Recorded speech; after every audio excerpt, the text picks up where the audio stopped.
Ну а это шоу «Подъем» на телеканале ТНТ International. Ты знаешь, что в последнее время социальные сети стали не только местом для развлечения, но и местом для саморазвития и даже для образования. Да, и верно выполненная домашка гарантирует не только знания, но и донаты. Ну, а как раз об этой сети нам расскажет прямо сейчас CEO этой самой соцсети для подростков, а она же еще и бизнес-ангел. Встречайте, Ольга Иваненко.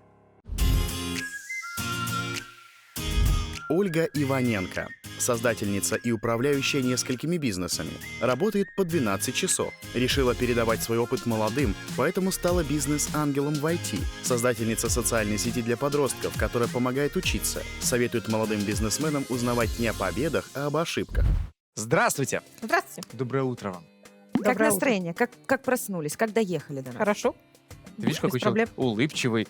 Конкретный. Видно, что хорошо у человека все, потому что человек у нас бизнес-ангел. Конкретный, потому что финансист. Вот.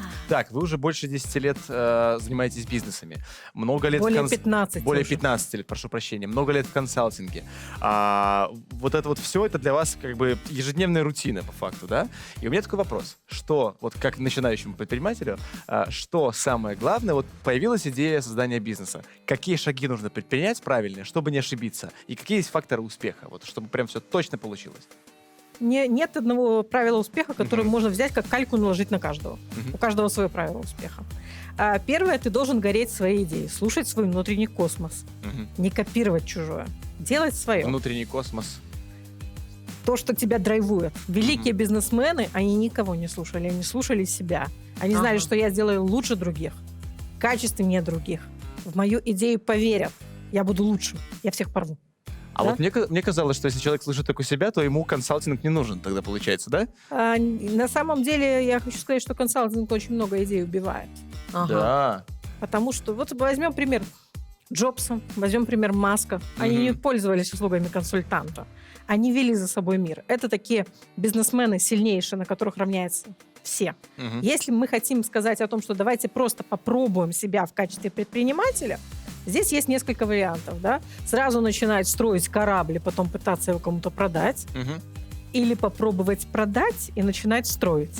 Джобс говорил. Он приходил в компанию какую-нибудь, спрашивал, что вам нужно в сфере IT-разработки. Они говорили, вот, если бы это у вас было бы хорошо, мы это бы купили. Мгм. Говорит, у нас это есть.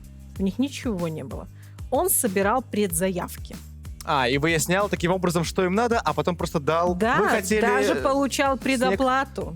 Ага. Ничто не укрепляет так веру в клиента, как Чем предоплата. стопроцентная предоплата. Да. Абсолютно согласен.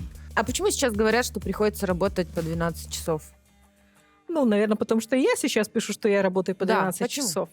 У меня IT-стартап. Мгм. В IT-стартапах это другая энергия. Ты строишь глобальный проект, и для того, чтобы его поднять, тебе нужно максимально погрузиться. Большое заблуждение. Те, кто говорят, открой свой бизнес, и ты будешь меньше работать. Когда-то наступит это время, если ты хороший менеджер и хорошо выстроишь процессы, ты действительно будешь меньше работать. Но в самом начале движущая сила, маховик, двигатель бизнеса – это Мгм. ты. И если ты не покажешь, не запустишь эту энергию, не запустишь эту вот спираль, не раскрутишь ее на максимальную скорость, ничего не будет. А вот все вот эти вот бизнес-курсы, вот эти вот советы, это все-таки полезная какая-то вещь? Или это все это просто маркетинг какой-то непонятный? Что из этого может пригодиться предпринимателю и принести какую-то пользу? Первое. Очень много сейчас инфо-цыган. И Да. тебе говорят, встань и иди. Ну да. Люди продают квартиры, машины, вкладывают их в какие-то проекты Точки. и прогорают. Мгм. Для кого-то нужен этот пинок для того, чтобы в себя поверить. Но, как правило, профессионал... Мотивация. Да, как правило, профессионал в себе очень сильно сомневается. Да, и ему нужен вот этот вот запуск. Мгм. Если он от инфо-цыган получит запуск и ускорение, и это позволит ему реализоваться, добро пожаловать. Другой путь в бизнесе через опыт, образование и какую-то карьерную лестницу. Да, Мгм. есть статистическая совокупность, да, правил успеха, Мгм. которая состоит: ты профессионал в том, в чем делаешь, ты хороший менеджер и поступательно двигаешься к своей цели, Мгм. и у тебя есть доля на успех, поправка на успех, да, Вот. что у тебя сложились обстоятельства. Просто ты в нужном месте оказался, в нужное время, с Удача. хорошей То идеей. есть 50% Удача. успеха — это удача. А как, Да. даже больше, наверное, Да. больше соотношения, потому что можно все делать правильно, но просто не повезет и все. А как все-таки вот отличить вот инфо-цыгана от реального ментора-мотиватора, который даст тебе на самом деле пинок тот самый волшебный? Нужно изучать не только опыт успеха, опыт ошибок, он более показателен.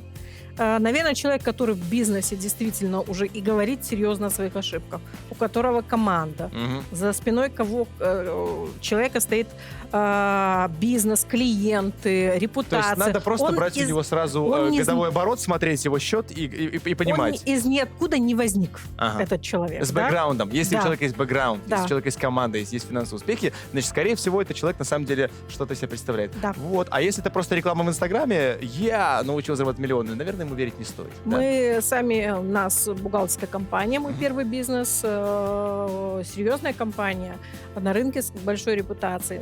Я очень долго шла к этому бизнесу, очень много анализировала своих Мгм. клиентов, и спустя только 10 лет этого бизнеса я стала преподавать. У меня была статистическая совокупность 500 плюс клиентов, я изучила опыт их ошибок, Мгм. опыт их успеха, не только свой. А расскажите про свои ошибки. Знаете, самая главная ошибка моя в бизнесе, не в первом, во втором. Первый бизнес в условиях ограниченных ресурсов я делала очень скромно.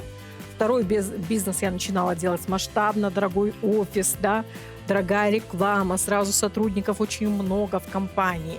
В первом бизнесе, Быть самое не интересное, у меня казаться. как-то это странным путем наступило не через первый бизнес, а во второй ты выстроил правильно. Первый я выстроила правильно, во втором меня в какую-то сторону отклонило. Сейчас у меня, я считаю, что все в голове разложено на полочке, я действую очень поступательно и точечно. Ну а мы снова в студии «Шоу-подъем» на телеканале ТНТ International. Сегодня в гостях у нас Ольга Иваненко, это стратегический менеджер и бизнес-ангел. Расскажите, в прошлом году вы создали приложение для подростков, в котором они могут зарабатывать с помощью менторства, да? Тинап. Тинап. Ага. И Тинап. что это такое? Как так? И чем он отличается от других? В чем уникальность? Уникально, что это соцсеть только для подростков. Ага. Мы не подсвечиваем себя как блогеров, Мгм. потому что не все могут быть блогерами. Мы да. подсвечиваем свою Счастью. уникальную Да. способность к чему-то. Если ты хорошо владеешь математикой и готов помогать другим детям с математикой, и можешь на этом зарабатывать. Тебе достаточно снять цикл образовательного видео по математике или отвечать на запросы по математике. Да? Дети делают Делать запрос. домашку за деньги, да? Помоги мне с математикой. Нет, мы более нацелены не на делать домашку за деньги. Расскажи, как её- разобраться. да. Это ж как сколько, её это ж сколько сделать? детей свои карманные деньги на обеды вообще тратят у вас. А как вы отсекаете тех, кто не подростки? Что там, регистрация только там до 17 лет, У например? нас введена функция грандмастера. Это взрослых учителей, которых могут дети по требованию привлечь к себе. У нас очень жесткий аппрув каждого нового пользователя. Мгм. Мы проверяем его на соответствие характеристики. Очень усиленное внимание на контент, на того, кто регистрируется, потому что это площадка для детей со всего мира. Мгм. Они должны быть в безопасности. Мгм. Не для детей, для подростков. Если брать целевой возраст нашей аудитории, 13-19 лет. Но это интересно, на самом деле, когда ровесники объясняют друг другу, правда? Конечно, потому что они на своем Да, языке. да, да. Преподаватели говорят академическим Мгм. языком. Ребенок говорит с ребенком на своем языке. Слушайте, вот да, я заметил, что в проекте регистрируются очень детские лидеры мнений, да, там участники «Голоса», участники детского Евровидения. Кто еще из известных детей там у вас есть? И как вы их туда привлекаете, и как они помогают продвижению Тинапа? Есть в России конкурс «Большая перемена», Мгм. в котором дети получают гранты от Министерства образования, Мгм. очень серьезные гранты на свое дальнейшее обучение. Это такие лучшие с каждого класса в определенном предмете выбраны дети. По физике, по математике. Очень важно, что эти дети, мы просто им рассказали, в группе ВКонтакте мы рассказали про наше приложение. И первый ролик, который снял ребенок с этой группы, он стал говорить, что я никогда бы не зарегистрировался на Ютубе. Я потерялся бы в большом количестве Мгм. взрослых. Мне Это очень сложно. Стратегия Кому- Голубого океана. Кому интересна моя физика или моя математика там, Мгм. скорее всего, он делает предположение, здесь я буду более успешен и заметен. То есть наша главная цель — объединить детей со всего мира со схожими интересами. Про челленджи расскажите нам, пожалуйста, вообще, что это и как это происходит? Очень неожиданные вопросы, очень неожиданные ролики снимают дети.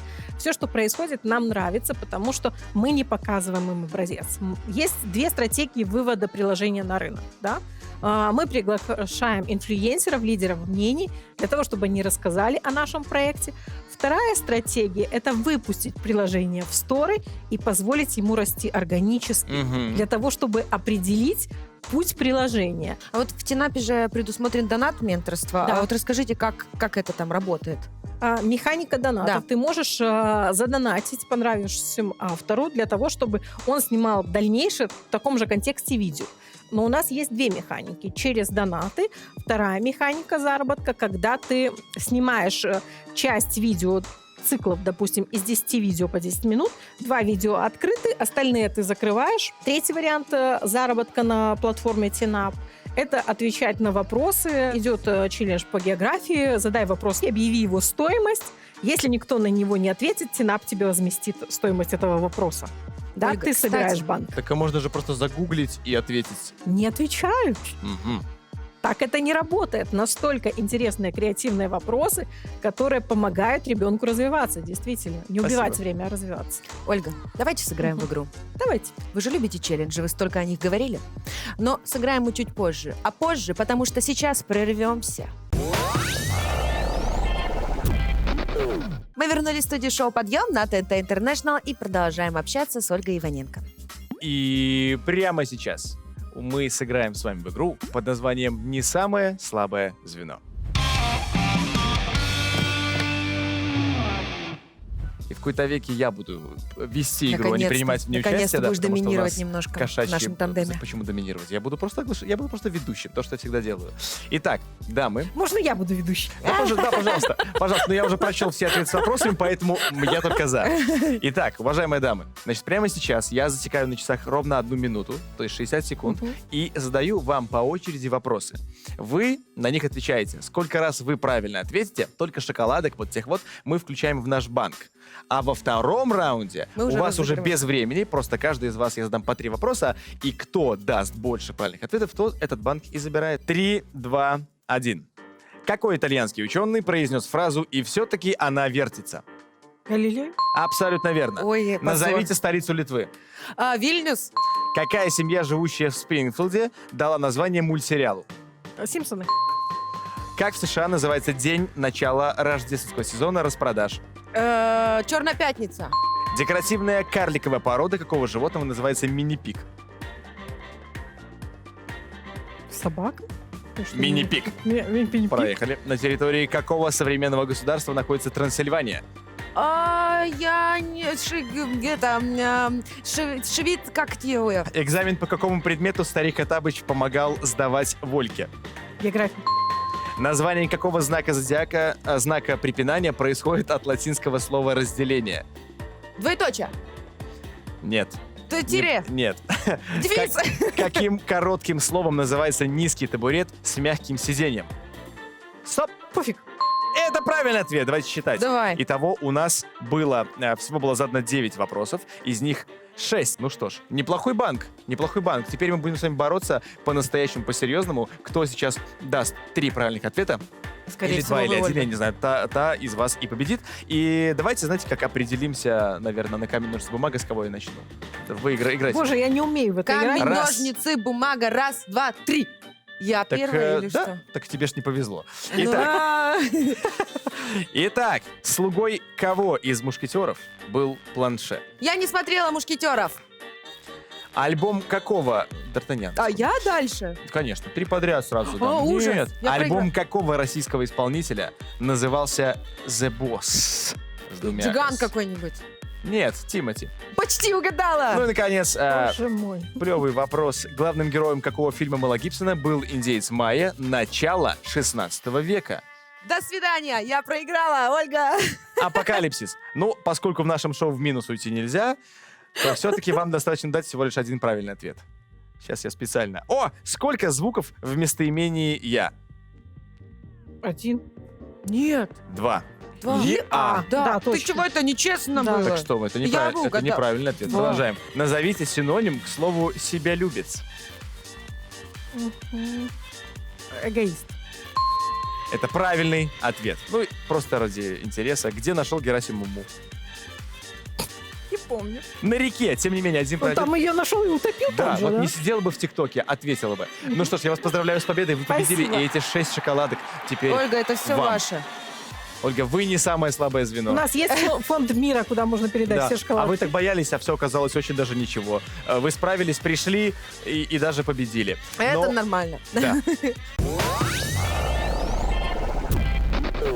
Мы вернулись в студию шоу «Подъем» на ТНТ Интернешнл и продолжаем общаться со стратегическим менеджером, бизнес-ангелом Ольгой Иваненко. Ольга, вопрос такой. Значит, YouTube-блог у вас есть. Спроси у Иваненко, да, вы там отвечаете на разные вопросы, и видео популярно, собирают там 1000 просмотров. Мне интересно, на каких вы темах больше всего хайпанули, что больше всего спрашивают, и почему вы вообще решили такую площадку создать? Вы же сами скажете, что YouTube, мы там потеряемся. Я не хайповала в тот момент. Я скорее хотела рассказать о своем опыте и опыте своих клиентов. Это как раз был запуск роликов на YouTube совпало с ковид, да, с пандемией, с началом пандемии. Очень часто моя компания, я лично организовывала всевозможные форумы, и через форумы я общалась со своей аудиторией. Да? Я очень люблю живое общение с большой аудиторией. У меня это хорошо получается и большой опыт. Пандемия. Что происходит? Возможность общаться, организовывать форумы пропала. Темы, как выжить в это время, в эпоху коронавируса бизнесу, особо актуальны, как собрать аудиторию. Я решила записывать видео со своими клиентами и с наиболее острыми вопросами именно в этот период. Мне очень давно предлагали записывать, создать свой блог и рассказывать бизнесменам, но я больше за практику, я отходила от этого. Понятно. Какие темы являются самыми острыми? Что же вот там больше всего пообсуждалось, кроме именно вот бизнеса введения пандемии? Самая животрепещущая тема – это тема налогообложения, налоговых Да, это- рисков. Это больное. Это страх любого бизнесмена и ограничения для входа в бизнес. Срабатывает триггер. Бизнес, налоги, больно, не пойду. Ответственность, да? Мгм. Поэтому рассказать о том, что налоги – это нормально. Мы хотим пойти в кино, мы покупаем билет. Считайте, что налоги – это билет за кино. За то, что вы входите в кинотеатр. Если вы будете действовать от обратного, от этого, и смиритесь с тем, что у тебя есть два сценария. Ты работаешь в найме, и кто-то за тебя их решает платит, да. проблему налогов, но ты не являешься самостоятельным, ты не можешь попробовать все свои идеи. Или ты берешь на себя ответственность, рискуешь, но и понимаешь, что за это ты должен государству заплатить определенное количество налогов. У нас в Республике Беларусь не самое большое. Пока что. Люксембург 43% подоходный налог. Тогда ладно. Тогда пускай поднимают до 16, мы переживем Да. как-нибудь. Насколько важно предпринимателю самопрезентовать себя в медиапространстве? Вот расскажите, пожалуйста. Скромность путь к неизвестности, я уже об этом говорила. Если ты профессионал, за твоей спиной стоит опыт, и у тебя есть чем поделиться с миром, однозначно нужно об этом говорить. Иначе, пока ты сидишь, молчишь и в себе сомневаешься, смелые непрофессионалы учат успешному успеху. Логично. Так и Бизнес- происходит в основном. Бизнес, вообще ген предпринимательства, он находится не в каждом человеке. Самое главное отличие предпринимателя от непредпринимателя – это способность к риску и умению управлять рисками. Вот наша конференция «Траблшутинг» – это про управление всеми рисками бизнеса. Что за подарок сегодня вы нам принесли? Лучший подарок – это книга. Так она появилась из-за спины. Сильнейшая. Хотите открыть бизнес? Читайте. Та-та-та-та-та-та-та. Ну давай сюда. А для того, чтобы вам получить этот приз, друзья, мы его начнем разыгрывать сразу после нашего эфира, поэтому заходите к нам в Инстаграм, там все правила написаны о том, как его получить, дай сюда. И побеждайте, обязательно будьте сильнейшими.